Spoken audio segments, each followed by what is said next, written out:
فالكيميائيين في أمريكا اخترعوا مادة جديدة مش موجود زيها على الأرض وسموها كلوروفلوروكربون أو CFCs عشان بتتكون من كربون وكلوروفلور. والمركب الجديد ده نجح بشكل كبير، أكبر حتى من توقعات اللي اخترعوه.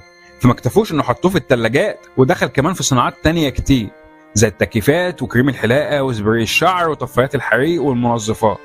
وكان الاسم التجاري بتاع المادة دي فريون. أكيد أنت سمعت الاسم ده قبل كده. وفضلنا عشرات السنين نستخدم الفريون ومفيش أي ضرر منه، مفيش أأمن من كده، لحد أوائل السبعينات. 2 كيميائيين كانوا بيدرسوا الغلاف الجوي في جامعة كاليفورنيا. أول واحد كان اسمه ماريو مولينا، وده كان مهاجر من المكسيك، والتاني كان اسمه شيرويد رولاند.